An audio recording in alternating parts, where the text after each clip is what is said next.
Wanita berpura-pura menjadi pengemis di tepi jalan pada siang hari. Malam harinya, ia berubah menjadi dewa balap dunia yang menduduki posisi teratas Forbes. Bahkan mantan pacar brengsek yang bersamanya selama 3 tahun pun tidak mengetahui identitas aslinya.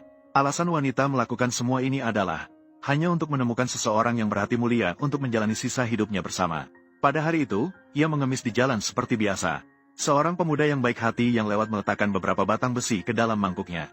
Ketika pemuda itu berbalik untuk pergi, wanita itu segera memanggilnya dan mengeluarkan sebuah cek 5 juta dari sakunya.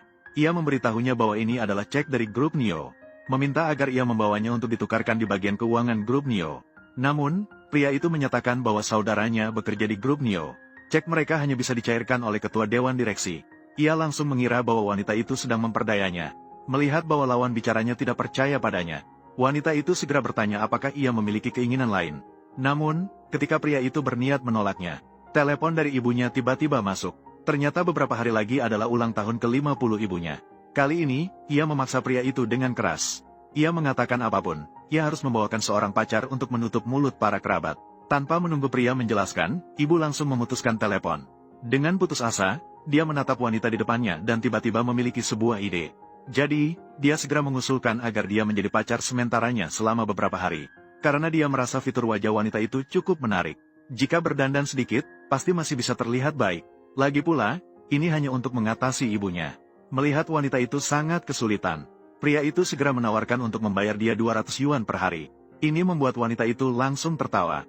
Namun, dia akhirnya setuju dengan permintaan pria itu.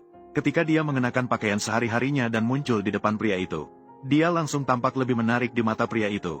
Dia tidak bisa menahan diri dan langsung memuji wanita itu cantik. "Boleh kamu cium satu?" "Tidak bisa. Namun, saya suka wanita seperti ketua dewan direksi grup Nio. Namun, saya masih jatuh cinta pada penggemar saya. Aku mohon padamu." Keduanya segera tiba di kampung halaman pria itu. Ternyata, ibunya sangat senang melihat putranya. Akhirnya, setelah dia membawa pulang seorang pacar, dia sangat bahagia. Para tetangga juga setuju bahwa pria itu memiliki pilihan yang baik. Namun, pemandangan ini memicu ketidakpuasan dari wanita yang iri hati di samping. Ternyata, sebagai anak perempuan angkat, dia selalu bermimpi untuk menikahi pria itu. Pada saat ini, dia merasa tidak boleh kalah dari wanita itu dalam hal apapun.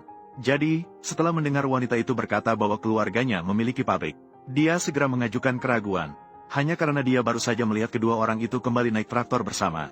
Jika memang seperti yang dia katakan, latar belakang keluarganya mistis. Lalu bagaimana bisa mereka tidak memiliki satu mobil pun? Wanita itu memberitahu bahwa di rumahnya ada 3 mobil yang bisa digunakan. Dan pabrik mereka adalah merek utama yang memproduksi mobil sedan, Rolls-Royce. Diperkirakan setidaknya ada beberapa ribu unit. Mendengar kata-kata ini, semua orang terkejut. Pria di samping juga merasakan ketegangan di tenggorokannya. Karena ia khawatir wanita tersebut mengklaim sesuatu yang terlalu besar dan tak dapat mempertanggungjawabkannya. Ternyata, di bawah dorongan wanita yang iri hati, penduduk desa mulai meragukan identitas wanita itu. Mereka semua mendesak kedua orang itu untuk memberi penjelasan. "Aku tidak akan mengubah namaku. Tidak akan mengubah marga. Marga Tang. Nama Yu. Pendiri grup Nio. Dijuluki Dewa Balap. Ini aku." Namun wanita yang iri hati tetap percaya bahwa wanita itu berbohong. Bahkan beranggapan bahwa dia tidak bisa mengemudikan mobil. Tanpa disangka, sebuah van mendekat. Ternyata itu adalah mobil seorang tamu penting yang datang untuk merayakan ulang tahun yang menghalangi jalan mereka. Beberapa orang telah menunda waktu mereka. Segera mereka ingin menghancurkan mobil itu. Ini bagaimana ini? Apa yang harus kita lakukan? Ini seharusnya mahal. Bukankah kamu bisa mengemudi? Cepat cari cara untuk memindahkan ini. Saya bisa mengemudi, tapi saya tidak punya kunci mobil. Bagaimana saya bisa mengemudi? Saya sudah tepat waktu. Jika dalam setengah menit mobil ini tidak dibawa pergi, ubah pesta ulang tahun di sini menjadi pesta kematian. Saudara-saudara, ambil senjata. Segera hancurkan mobilnya untukku. Lautan yang tak berujung.